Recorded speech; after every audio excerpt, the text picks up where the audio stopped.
Hi, ചക്രു stories ഒരുക്കുന്ന പുതിയൊരു പങ്ക്തിയാണ് OHM, old Hollywood movies.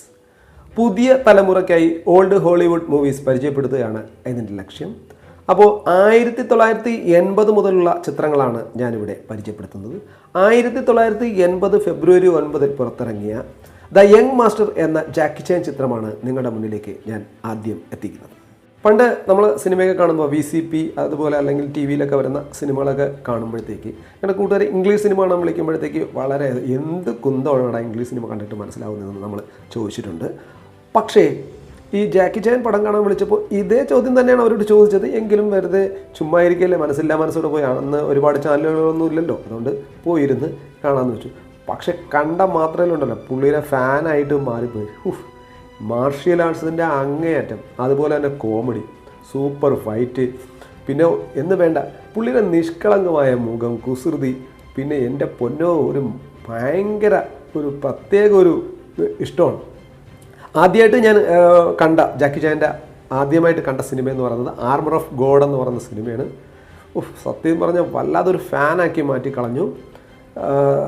Police story എന്നുള്ള സിനിമ വിജയിച്ചപ്പോൾ തിരുവനന്തപുരത്ത് 50 ദിവസം ഓടിയപ്പോഴത്തേക്ക് പുള്ളി അവിടെ വന്നിരുന്നു. പക്ഷേ കാണാനുള്ള ഭാഗ്യം ഉണ്ടായിരുന്നില്ല. പക്ഷേ കാണാൻ ആഗ്രഹിക്കുന്ന ഒരു വ്യക്തിത്വമാണ്. പുള്ളിയുടെ ഒരു സിനിമയാകട്ടെ എന്ന് OHM, അതായത് ഓൾഡ് ഹോളിവുഡ് മൂവീസിൻ്റെ സ്റ്റാർട്ടിങ്ങിൽ തുടങ്ങുന്നത്. അപ്പോൾ എല്ലാവരും കാണുക. പിന്നെ ഓൾഡ് ഹോളിവുഡിൽ നിങ്ങൾക്ക് ഞാൻ അവതരിപ്പിക്കുന്ന സിനിമകളുടെ എല്ലാത്തിൻ്റെയും ലിങ്ക് എൻ്റെ ടെലഗ്രാം ചാനലിലുണ്ടായിരിക്കും. പുതിയൊരു ടെലഗ്രാം ചാനലുണ്ട്, OHM എന്നുള്ള പേരിൽ തന്നെ അതിലുണ്ടായിരിക്കും. എല്ലാവർക്കും വന്ന് കാണാവുന്നതാണ്. അപ്പോൾ നമുക്ക് കഥയിലേക്ക് പോകാം. ജാക്കി ചാൻ സംവിധാനം ചെയ്ത 17 പടങ്ങളിൽ രണ്ടാമത്തെ പടമാണ് ദ യങ് മാസ്റ്റർ. ജാക്കി ചാനും എഡ്വേർഡ് ടാങ്ങും ലാൻറ്റിൻചി തുങ്ലു എന്നിവർ ചേർന്നാണ് ഇതിൻ്റെ കഥ ഒരുക്കിയിരിക്കുന്നത്. പേരിട്ട് നിങ്ങൾ പേടിക്കണ്ട, അവർ പാവങ്ങളാണ്. ഇതൊരു ചെറിയ സ്റ്റോറിയാണ് കേട്ടോ.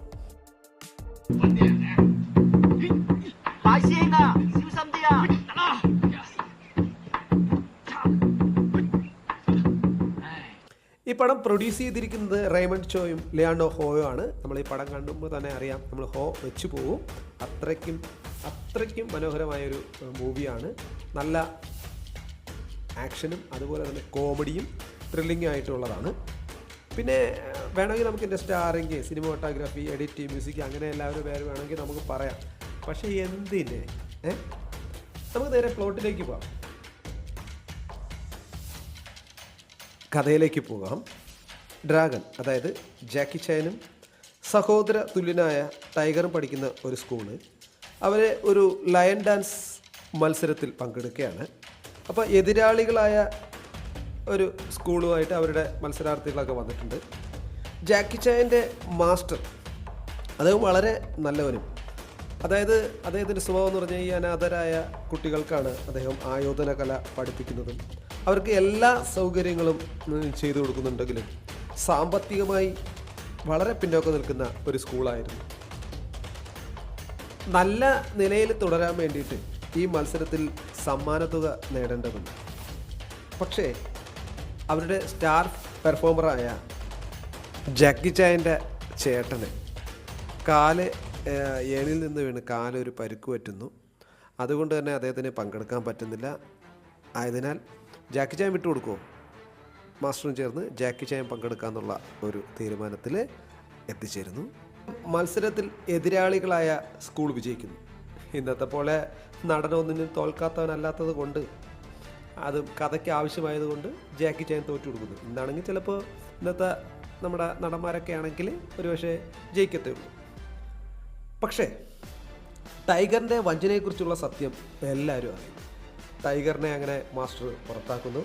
പക്ഷേ ജാക്കി എന്ന മാസ്റ്ററോട് പറയുന്നു, അപമാനിത ഭാരതനായ തൻ്റെ അണ്ണനെ കൊണ്ടുവരുമെന്ന് പ്രതിജ്ഞ എടുക്കുന്നു.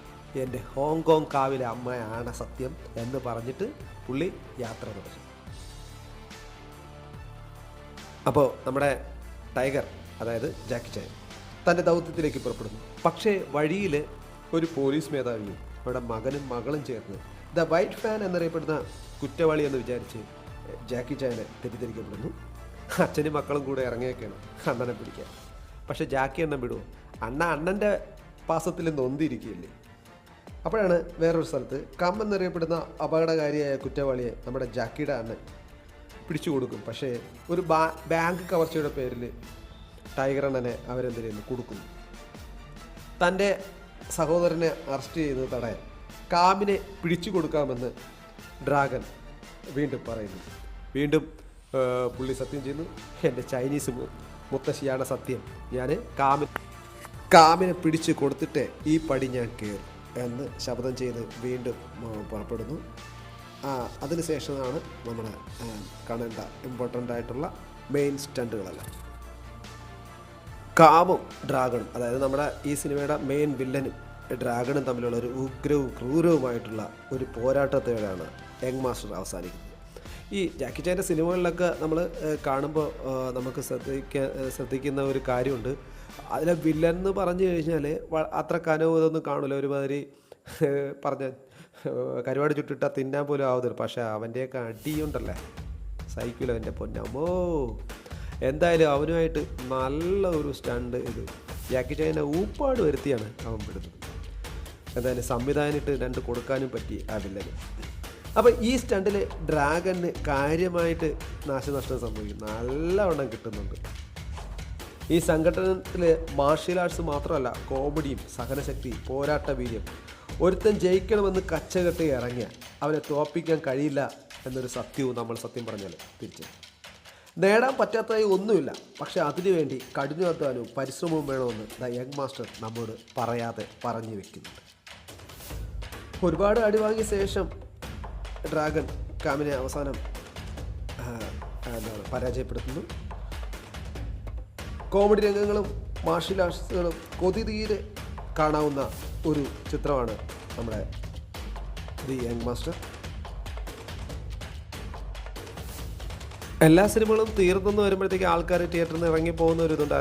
അതുപോലെ തന്നെ നമ്മൾ കാണുമ്പോഴും ടി വിയിലോ അങ്ങനെയൊക്കെ കാണുമ്പോഴും അങ്ങനെ ഒക്കെ തന്നെ നമ്മൾ ഇറങ്ങിപ്പോകുന്നൊരിത്. പക്ഷേ ജാക്കി ചാൻ്റെ പടം കാണുമ്പോൾ തീരുമ്പോഴത്തേക്ക് നമ്മൾ പിന്നെ ഇരിക്കും. അതിൽ പരിക്ക് പറ്റിയ രംഗങ്ങളൊക്കെ കാണാനായിട്ട് നമ്മൾ ഇരിക്കുന്ന ഇതുണ്ട്.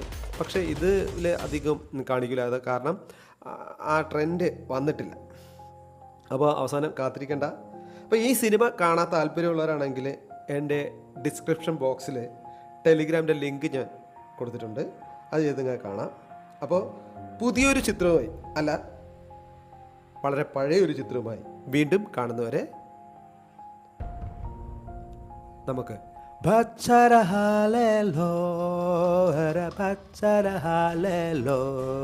ഇത് ജാക്കി ചാൻ സിനിമയിലെ ഒരു പാട്ടാണ്.